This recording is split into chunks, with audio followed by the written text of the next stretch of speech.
Aldor stood at the edge of the wooden platform, gazing out over the marshlands as the first light of dawn painted the water in hues of gold and silver. The scent of wet earth and the soft rustling of reeds in the breeze was a familiar comfort. Mustara had always been a place of safety and prosperity, but lately, shadows of unease had begun to creep into the peaceful settlement.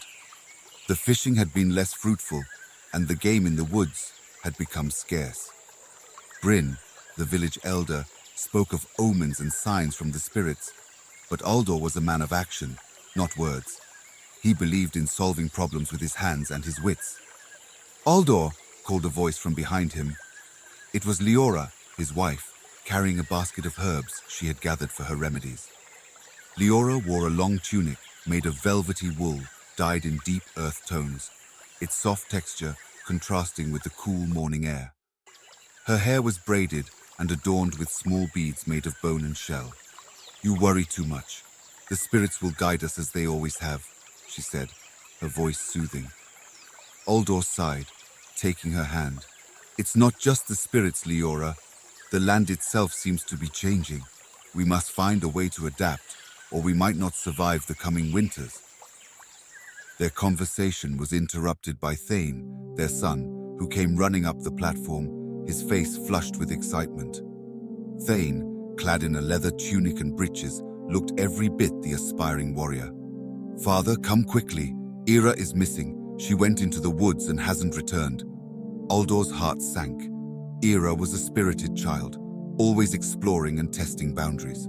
She wore a simple dress made of soft linen, dyed with natural pigments, and a small cloak to protect against the elements. He grabbed his spear and nodded to Thane. "Let's find her." As they ventured into the dense woods, the air grew cooler and the light dimmer.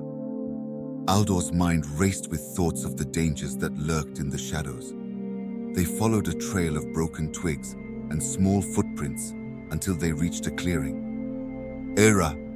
Aldor called out, his voice echoing through the trees. "Father!" came the faint reply. Era emerged from behind a cluster of bushes, her eyes wide with wonder. "Look what I found!" She held up a small, intricately carved stone, unlike anything Aldor had seen before. It was adorned with strange symbols and seemed to radiate a faint glow. "Where did you find this?" Aldor asked, kneeling down to examine the stone. Ira pointed to a mound of earth, partially hidden by the undergrowth. "It was buried there. I think it's special." Bryn's words about omens and signs came rushing back to Aldor. He took the stone and turned it over in his hands. "We need to show this to Bryn. Maybe he can tell us what it means." Back in the village, Bryn studied the stone with a mixture of awe and apprehension. "This is a relic from our ancestors, a talisman of protection. It was believed to hold great power, but it was lost long ago. Finding it now could be a sign that we are being watched over, even in these uncertain times." Aldor felt a surge of hope. "Then we must use it to help our people." Bryn nodded. "We will need to perform a ceremony to reawaken its power. It will require the strength and unity of the entire village." As the sun set, the villagers gathered around a great fire. Bryn led the ceremony, chanting ancient prayers and invoking the spirits of their ancestors. The talisman was placed in the center of the fire, glowing brighter as the flames danced around it. The villagers of Mustara had always relied on their close-knit community for survival. Their roundhouses, built on wooden stilts above the marsh, were constructed from timber frames and thatched roofs made of reeds. Inside, the homes were cozy and warm, with hearths used for cooking and heating. Walls were often adorned with woven mats and animal hides for insulation. During the day, Aldor and other men of the village would fish in the shallow waters of the marsh, using finely crafted bronze fishhooks and woven nets. Bronze, an alloy of copper and tin, was a symbol of wealth and skill, reflecting the advanced metallurgical knowledge of their people. The women would gather wild herbs, berries, and roots, and tend to small garden plots where they grew barley and other essential crops. The evening meal was a communal affair. As the aroma of fish, freshly caught from the marsh, barley bread, and roasted root vegetables seasoned with wild herbs filled the air. The villagers shared stories and news. Aldor, Leora, Thane, and Ira sat together, enjoying the feast and the company of their neighbors.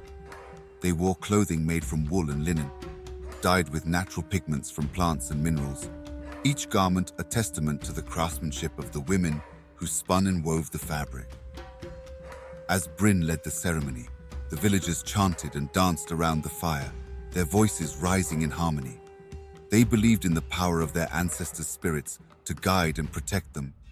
The talisman, now glowing brightly in the fire's heart, seemed to pulse with an ancient energy. The next day, the fishing nets were fuller and the game in the woods more plentiful. The villagers of Mustara had been reminded of their resilience and the importance of unity. Aldor knew there would be more challenges ahead, but with the talisman and the strength of his family and community, they would face them together. Mustara thrived because of its people's deep connection to the land and their ability to adapt to the ever-changing environment. They had developed advanced techniques in pottery, weaving, and metalworking, skills that were passed down through generations. The unique pottery of Mustara, often decorated with intricate geometric patterns, was highly prized and traded with neighboring settlements, showcasing their artistic and practical talents. And so, the echoes of Mustara's past guided them into a future of hope and prosperity, where the wisdom of the old and the spirit of the young would shape their destiny.